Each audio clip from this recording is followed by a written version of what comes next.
کبھی سوچا ہے کہ وقت سے بھی پہلے کیا تھا؟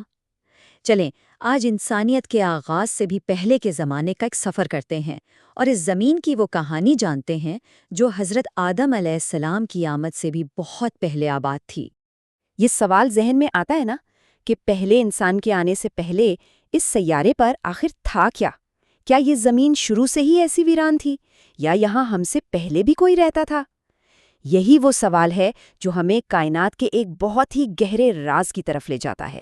سائنس ہمیں بتاتی ہے کہ ہماری زمین تقریباً 4.5 ارب سال پرانی ہے۔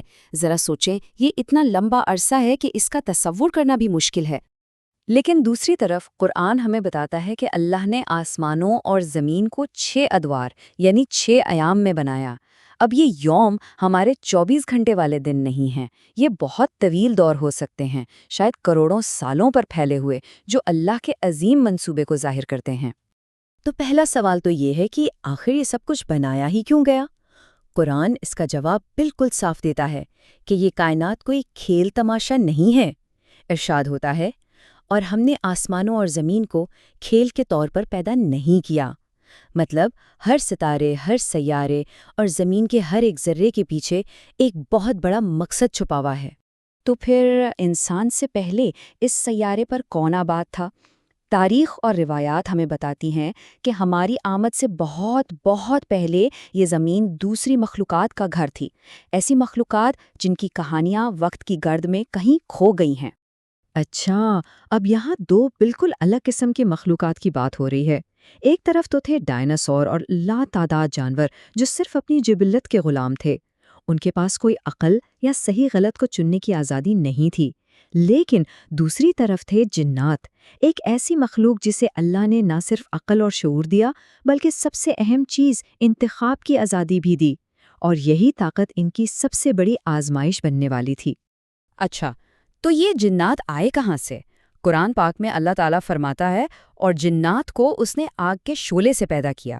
ان کی یہ آتشی تخلیق انہیں مٹی سے بنے انسانوں اور نور سے بنے فرشتوں سے بالکل الگ کرتی ہے۔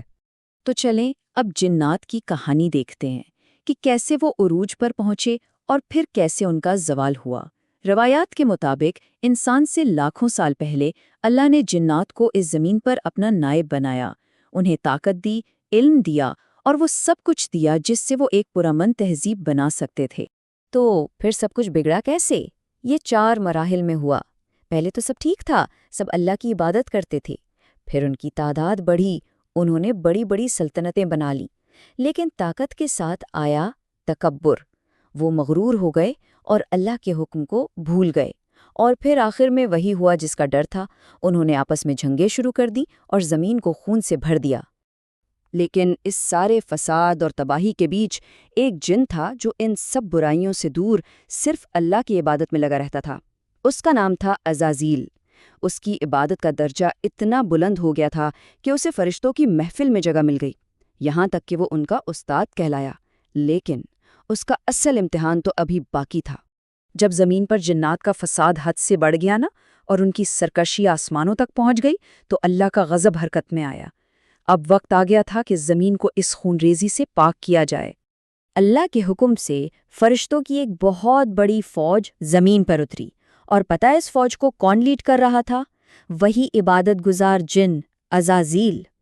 ایک خوفناک جنگ ہوئی، سرکش جنات کو شکست ہوئی، اور جو بچ گئے وہ دنیا کے کونوں، ویران جزیروں اور پہاڑوں میں جا چھپے۔ اس طرح زمین کو ان کے فساد سے پاک کر دیا گیا۔ تو اب زمین پاک ہو چکی تھی، لیکن کہانی یہاں ختم نہیں ہوئی، بلکہ یہاں سے ایک بالکل نیا باب شروع ہونے والا تھا۔ اسی پرسکون لمحے میں اللہ تعالیٰ نے اپنے فرشتوں کو جمع کیا اور ایک ایسا اعلان کیا جو اس سیارے کی تقدیر بدلنے والا تھا۔ اللہ نے فرمایا، بے شک میں زمین پر اپنا ایک خلیفہ بنانے والا ہوں۔ خلیفہ کا مطلب ہے نائب یا جانشین، یعنی ایک ایسی مخلوق جسے زمین پر اختیار دیا جائے گا تاکہ وہ اللہ کے احکامات کو قائم کرے۔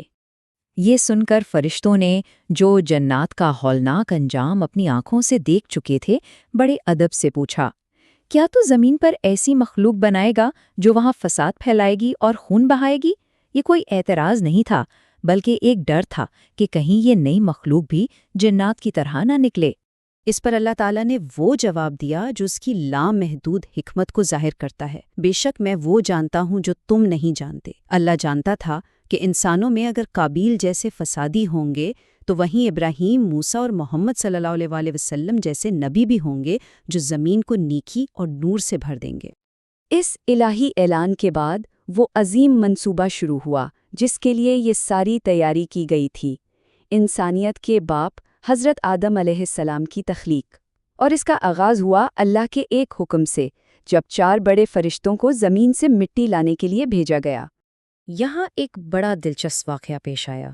جب پہلے 3 فرشتے گئے تو زمین نے اللہ کی پناہ مانگی اور وہ خالی ہاتھ لوٹ آئے، لیکن جب حضرت اسرائیل علیہ السلام گئے تو انہوں نے اللہ کے حکم کو زمین کی التجا پر ترجیح دی۔